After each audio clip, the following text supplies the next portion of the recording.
to enable all sorts of companies throughout the world to build their own self-driving car software. It's full stack in the sense that we start all the way down to a great family of hardware platforms. We call them Drive Pegasus, Drive Xavier. They range all sorts of compute capabilities to go from basic assistive driving features all the way up to full self-driving car capability. And on top of that, we've been busy developing the complete software stack, including a large range of perception components, all sorts of neural nets that help us perceive everything that's around the car, from road markings to all the objects around the car, pedestrians, cars, and so on. And we're also focusing on developing AI to actually monitor what's happening within the car. So understand what the passengers are up to, what's happening within the car, and connect what's happening within the car to what's happening around the car.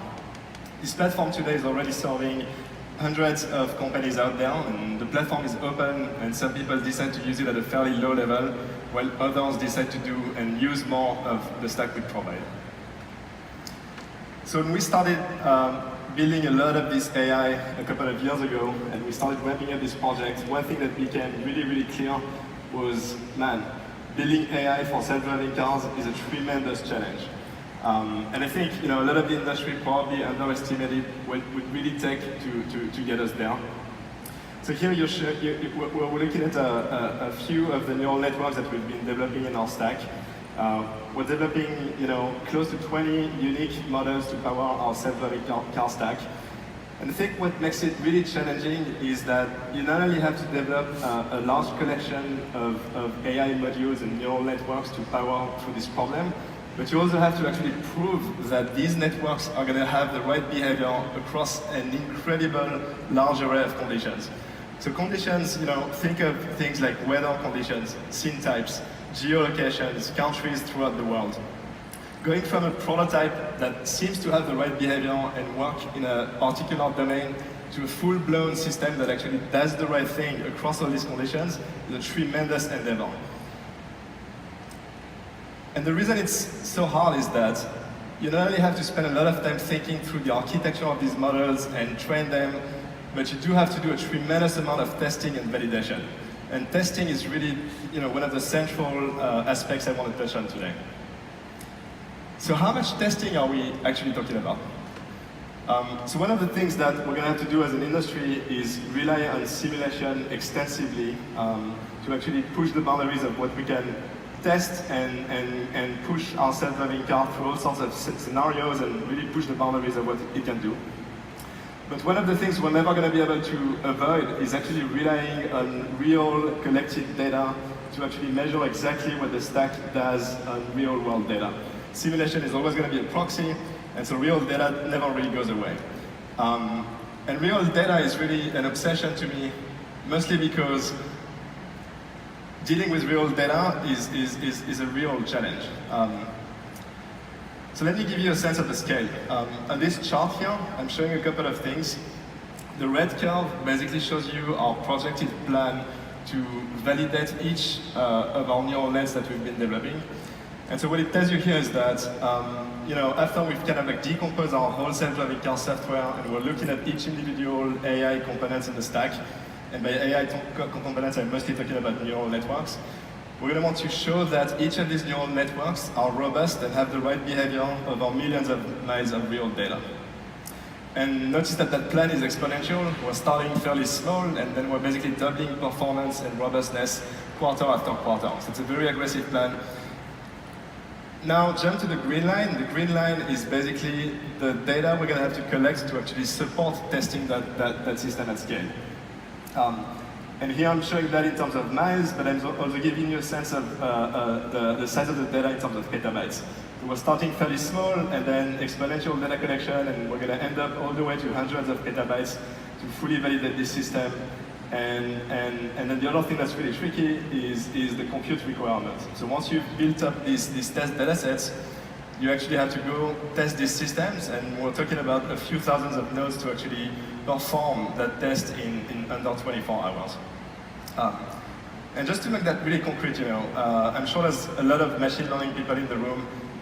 we've been doing machine learning for a long time, and we're used to this model where training is very time consuming, and then we typically spend 5, 10, 20% of our compute budget doing testing. And testing tells us how well our models do on out-of-sample data. Well, here it's the other way around. We're spending a tremendous amount of resources on compute for training, of course, but then testing is this crazy beast that's orders of magnitude more complicated and challenging in terms of compute and storage. In other words, the test data set alone is going to be on the order of hundreds of petabytes, which I've basically never really seen anywhere else. So taking a step back and looking at exactly where we are today at NVIDIA, and I thought it would be important to give you numbers to actually give you a sense of exactly what we're talking about. So we're operating a fleet of 30 cars, each equipped with 12 cameras and multiple radars and LiDAR. So the rig itself to collect data for the car is fairly rich and a lot of diversity in the sensor types. The thing that's completely nuts is that we're collecting roughly 1 petabyte of data on a weekly basis. So each week we have 1 new petabyte of data coming in. And as of today, we've basically built up an active training and test set of 15 petabytes. And again, I've seen multiple companies deal with hundreds of petabytes of log data and large-scale data sets, and these things are extremely challenging to deal with. But here, what makes it really complex is that data set of 15 petabytes is something that needs to stay warm all the time next to compute so that the team can actually use it at all times to validate the stack and keep developing. The next big thing is, raw data is nothing if you can't get it labeled. So labeling and annotating the data with all sorts of rich extra metadata is critical to the development of AI.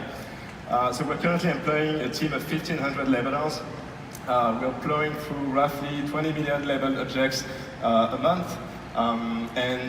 This covers roughly 20 unique AI models covering our entire stack.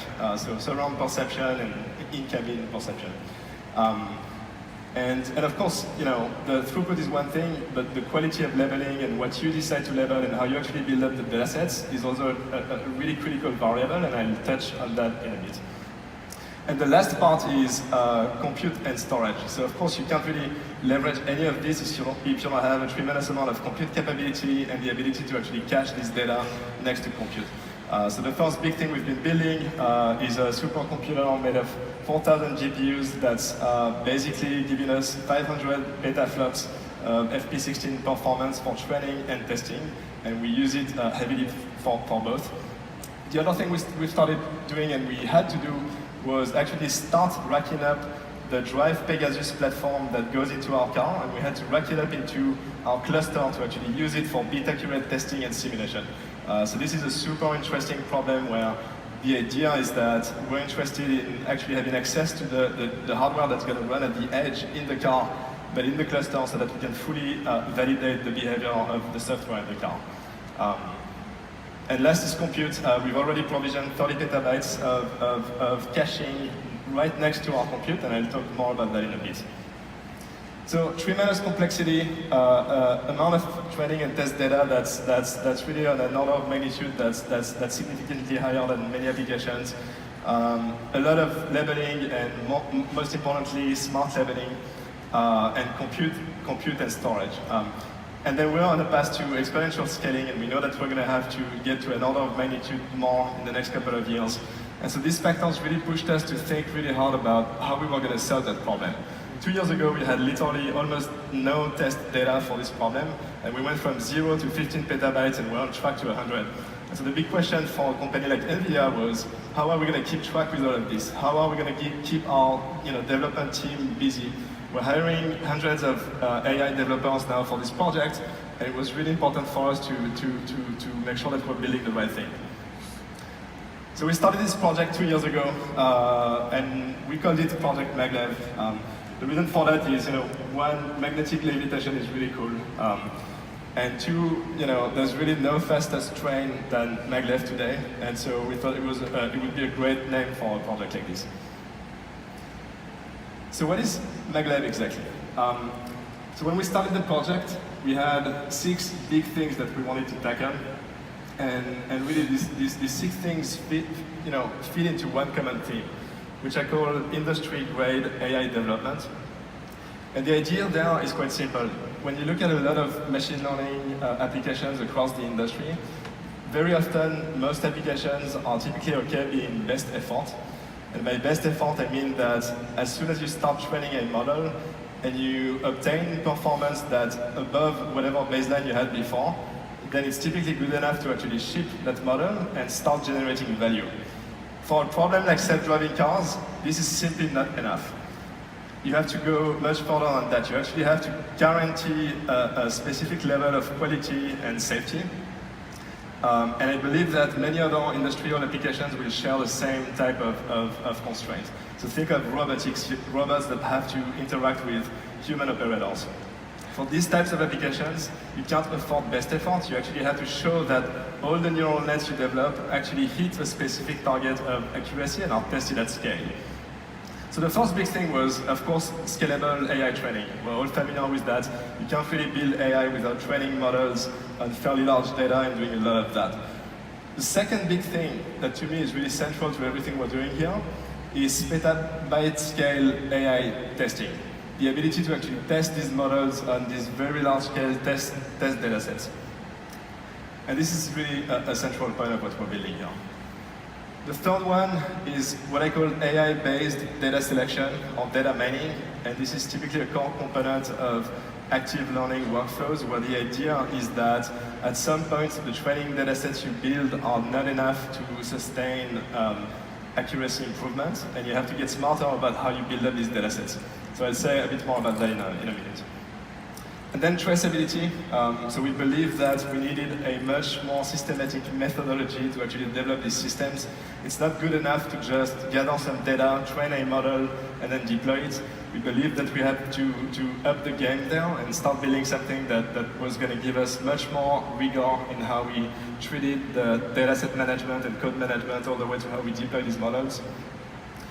Then the next item is about petabyte scale data access. So when I talk about training and testing and data selection, none of these things can really happen without a great infrastructure to actually manage data. And the last one, which is critical, is workflow automation. So once you've started building all these different things, you end up realizing that the end-to-end workflow is tremendously complex. There's a lot of steps involved to go from raw data all the way to deploying models. And if you're going to be doing that over and over for years to come, you better have a system to do that very efficiently. So let me jump right in.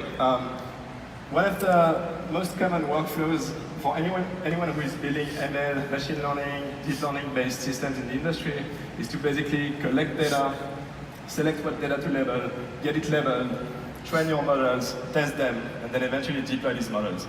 There's nothing new here. The challenge here is that we're interested in doing each of these steps at a scale that's interesting enough that we had to go build this system. So the way we thought about this is, what if we could do this whole thing as programmatic workflows? Essentially enable our AI developers in the team to express these complete pipelines as programmatic workflows and then run them on the cluster. So what I'm showing here is, on the middle part, you're looking at the data pipeline, starting from raw data that we collect at the car level, and then going through these steps of being selected, pushed into our labeling platform, being labeled, and then consumed by the training stack and test stack. What the workflows give us is the ability to essentially describe all these steps as map jobs and then do this systematically. So whether you're talking about training the models or testing them at scale or using them to mine data, you can do that through this workflow system.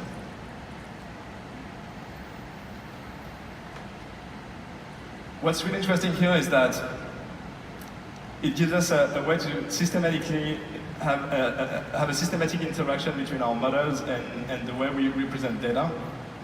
And I'm going to come back to this example of active learning. So when you start training models and you build a prototype, it's quite straightforward to get to a point where your model seems to be doing the right thing. And you have a great demo that's showcasing, for instance, object detection, car and pedestrian detection on the road. The big question then is, how are you going to go from that to something that works at 99.99999% of the time and get it all the way to something that's truly robust? So what we observe is that when you start building training data sets, you typically start by randomly sampling data and getting it labeled. And this typically gets you to a point where your model is going to have an accuracy of, say, 95%. Once you're there, what this basically means is that if you keep sampling random data, 95% of it is already going to be correctly classified by your model. And so there's really no point in getting that level. You're basically wasting a large portion of your labeling force. And so that's where active learning comes in. And the whole game of active learning is to basically